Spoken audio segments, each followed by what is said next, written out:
Hey, this is Max. Welcome back to another CSR2 video. I am here with the Aston Martin DB12. I've set it up for live racing. This is right after I have set up the car. So I'm going to show you guys how I normally play the game to stabilize my cars after I built one. So I just built it. This is my first race. Generally speaking, when you first run into a lobby, first thing to figure out is what lobby are you in? What kind of opponents are you facing? And is your car doing okay lobby advantage wise? In order to not get the car set too quickly into some disadvantageous position, you want to run your car a bit slow and take a few losses. So really, you're sacrificing your ego and your win numbers in the beginning to make sure the car stabilizes and become a winning car later. We know by the numbers that I'm getting on this car at 600 something performance point over 2000 Evo that it should be competitive, but there are many good cars now in these slower lobbies. So competitive is a relative thing. In order for you to be sure you don't get bumped immediately into a quicker lobby, one of the things you don't want to do is immediately run your car all out. I jumped out and jumped back in. That's one of my tests to see if after my first race, does the computer immediately move me somewhere else thinking, okay, this car is not supposed to be here, or it keeps me in there saying, okay, the car does belong here. So the opponent ran a 10.7. I am on something around a 10.67 or 10.6 dyno. That doesn't put me far enough apart from my opponents to feel really comfortable. So you have one of two options here. You could run slower a few more times and hope that it bumps you into a slower lobby, which could happen. Or in my case, since I have the car in a kind of a middle of a lobby bracket situation, so 10.6, 10.5 dynos tend to put you in a lobby of 10.7, 10.9 cars if you have lobby advantage. And if you do not, it'll be 10.4 to 10.6 to 10.7 cars. So I should be able to add a little bit of part to this car and still stay in this lobby. So 10.675 is what I'm looking at the moment. I'm going to go ahead and add some parts to it and see if it'll slowly move up. But first things first, let's go back out and let's test again. Am I in the right lobby? Okay, we're stuck here, right? We're not moving. 10.675 dyno. The first opponent ran 10.7, I think 788. You definitely want to take on more than one opponent to get a feel for exactly what the opponents in this range could run. Here's a car that has no stars. It's a 720S Elite tuner though, so they do carry good Evo. But it may be more indicative of the slower side of this lobby. So that's good. I'm going to run him, but again, I am not going to try to beat him. I don't necessarily want the computer to start logging my wins yet. Because unless I'm winning by a margin much slower than my dyno, I'd rather just lose and be safe that my car isn't going to be set yet. Okay, so 10.943, that's a pretty, that's about 2/10 slower than the other opponent. And I haven't really tried to run really good cars in here yet. All right, he's challenging me again. I'll try to run it a little closer this time. Maybe I'll even take a win if I don't have to, go too fast to do it. Let's see if we can get a win out of this. Okay. Now, the car probably runs better if I go instant third and nitrous. I'm just using whatever shift pattern is comfortable for me at the moment. I am not shifting into my last gear at all. That's the gear that makes this car run a lot faster. Oh, wow. Okay, so just a hair more would have won that, but it's okay. I'll take the loss. It doesn't hurt me. So some of the cars that were in here moved, but the head guy is still there. I'm basically trying to remember the names of everybody else in the lobby too, and also to see if there's anybody I could challenge. Now that I know 10.67 dyno put me against a 10.9 car and a 10.78 car, that generally means I am in a lobby, one lobby ahead of these guys. So in that situation, I should be able to make the car even faster and still stay in that lobby. Since I'm not getting out of the lobby and going slower, the computer is kind of saying, hey, you're in the sort of the right lobby. You have the right amount of dyno to fit in here. So I'm going to keep you in here.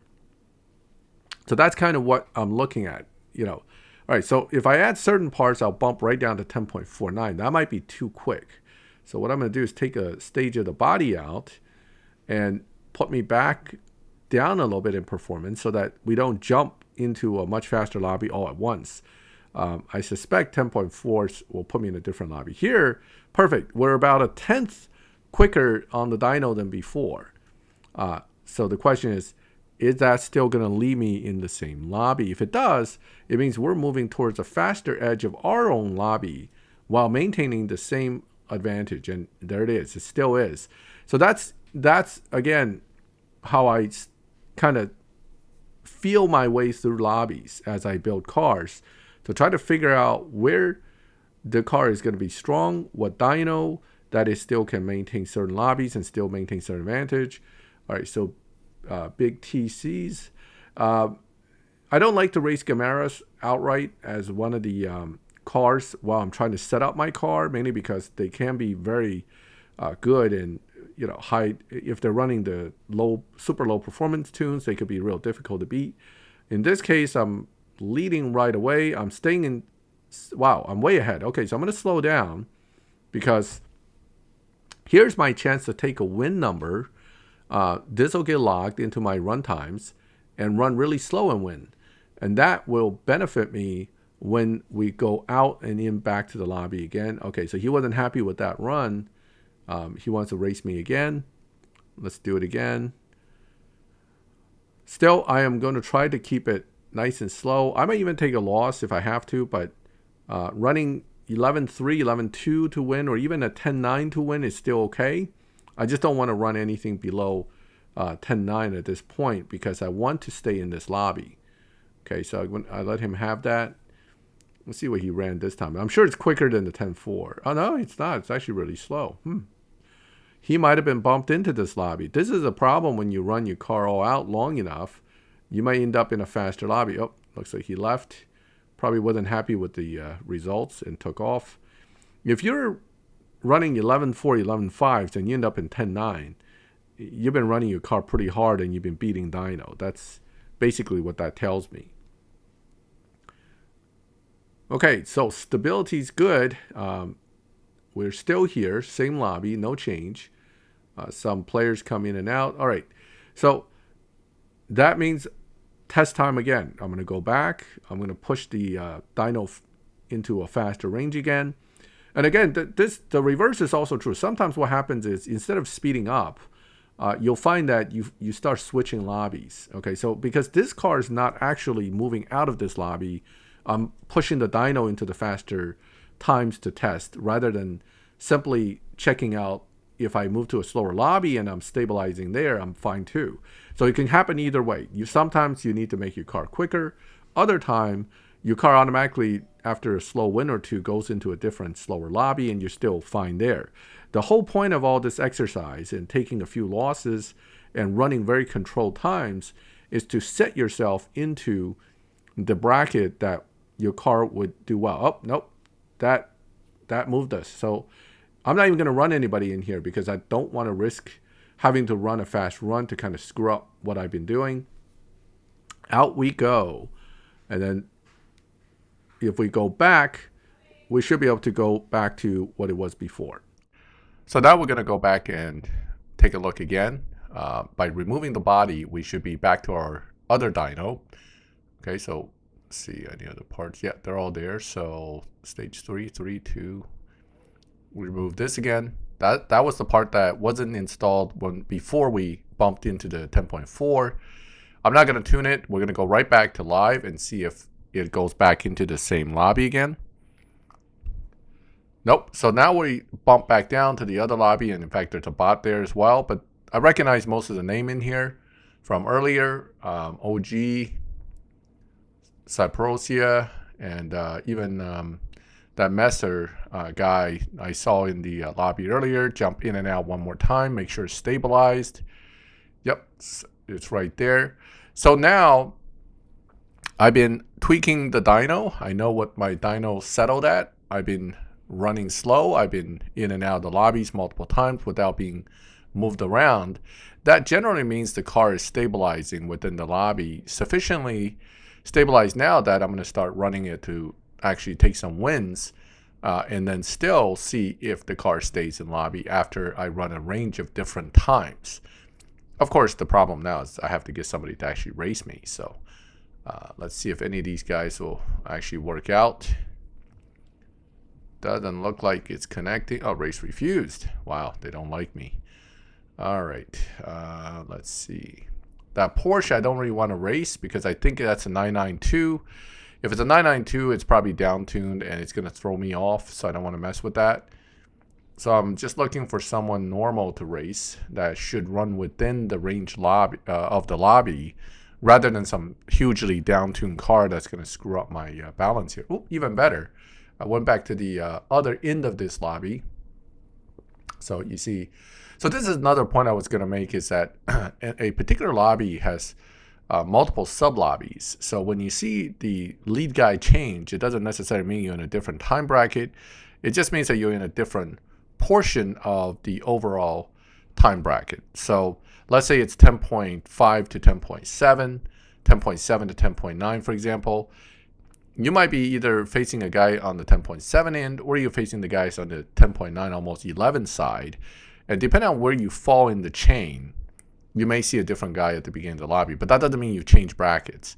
Versus that other time I jumped in with the complete set of totally different cars. That's definitely a different lobby. That's a faster lobby altogether. Okay, so 7th gear should hold its own, and I even was able to slow down to 6. But that's a newer player with the Supra, so not surprising. 11.1 against 11.0. This is the lobby I would prefer to be in, with the 10.57 dyno or 10.6 range dyno. If I can run opponents that run within the range of high 10.7 to 11s, I can't really lose. And I would never really get bumped either. So this car will be more and more stable as time goes on. So now I'm going to start trying some of the better cars in here. In SX, oh, wow, refused. Okay. Okay. Who else is available? That's going to be... I'll take anybody now, so... Oh. Drizzt got challenged. Drizzt. All right, I'm thinking Dungeons and Dragons here. So Drizzt, not Drizzt. Here we go. Now the F5 Venom, if it's tuned properly and wasn't bumped, which that's going to be the key, that this person actually didn't run his F5 all out and maintain lobby advantage, it could be quite difficult for me to win this. It's going to be a tougher car no matter what to win against. Let me just see where he ran. I mean, it doesn't look like he ran super fast. 10.9, I can beat that. If I challenge him again later, I will run a little faster, but I just want to make sure I wasn't overdoing it. This one is the 720S. Again, this car can get lobby advantage because of its high evo, and it's already got 4 stars, so it's not terrible. Let's see what it does. All right, so 7th gear. If I can pass him on 7th, that's a good sign. Oh, nope, need a little 8th. Oh, and he backed off. So he knows that we're both running pretty quick, so he decided to back off. 10.79 against 11.3 because he basically pulled back at the end there, knowing full well that he wasn't going to pass me. He didn't want to run under his dyno. So that's someone who knows how to drive that car and try to maintain a lobby. All right, FE Junior. Let's. This is a 4-star version of the LC500, so it's not the fully maxed out version, which would be better, but should still do well in here. Just a question of how well. Okay. All right. So again, I'm holding 7th gear. I want to see if he catches up. He's not. I'm going to just kind of slow down a little. And that should be almost 10.9 run. 11.0. Wow, he ran at 11.4. Okay. Little flash there means something didn't connect. Maybe he tried to re-challenge me. Maybe it's something else. But something was supposed to happen and didn't happen according to... Okay. All right. So refuse is okay. All right. Let's see. Now we got some new people coming in here. So another option to test against. Or more options. provided some of them are actually available to race against. That's the other issue. All right, I'll take the Supra. 3-star Supra. Again, at this level, 3-star Supras, if they know the shift patterns, they should beat dyno by almost 2/10. So even if they're dynoing 11 seconds, they could probably run 10/8. So that's something to keep in mind when you're racing Supras. What they run and what they're capable of running isn't necessarily what their dyno is. Okay, 11:05, 11:37. So I'm able to beat people around 11, 10/9s. So now, even if I run like a 10/7 here and there, I'm within the bracket. It's not going to move me anywhere. And I'm basically more and more stable as I stay in this lobby. Okay, so this is the Nissan Rocket Bunny Z. This car should be pretty decent in here. If he does a good tune on it, it might be on the faster side of the lobby. Let's see. Well, yep, he's definitely quick so far. And he's coming hard. Whoop. All right, what do we got?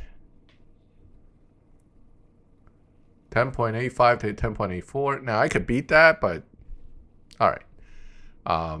I didn't want to push it too hard. I know he was coming. Once I get into 8th gear, I know my car is now jumping from 11 to definitely to 10.7, 10.8s. So I need to control that. I don't want to start running 10.5s too early. I think that's enough demonstration of what the car is capable of. Let's go ahead and go back and let me show you this. Okay, so 10.572 is what I ended up with the dyno. Now, I could probably tweak it to get a little better, but here's the thing. Each part automatically dumps so much performance. So it's as much as a part selection issue as it is getting to the right dyno. Tuning can only do so much. I mean, you can usually tune it to be a little bit slower, easier than you can tune it to be faster, because once it's so fast, it's so fast. You're going to need more parts. And if I don't want to change the performance point range too much, then basically I'm going to run what I'm going to run. So that was a 10.52, I think, on a 10.572. That's probably the best I'm going to get out of it. We'll take one more run and see if it'll do better with a slightly different shift pattern. But 10.52 is probably where I'm at with this. Okay, so this time I'm using nitrous in 4th. I'm not quick shifting to 3rd or anything. Let's see what the computer gives us as the final runtime. 10.564, a little bit slower than my last run. So obviously that shift pattern would probably be the better way to go. So that's really it. I mean, that's the system I use to kind of break in each new car that I build for purpose of live racing. Different ways I kind of test it in lobby. You'll see me doing this probably in live pretty often. So sometimes I'll run well. Sometimes I look like I don't run well. There's usually a reason for the way I run my car. I'm not as concerned about winning every single race. I'm more concerned about long-term usage once I have the car set up. In any case, feel free to ask me any questions you may have based on the video in the comments. If you like the video, leave a like. If you like my channel and like to see videos like this, subscribe, hit the bell, and you get notified when I put up new videos. And as always, thank you for watching my videos. I'll catch you next time.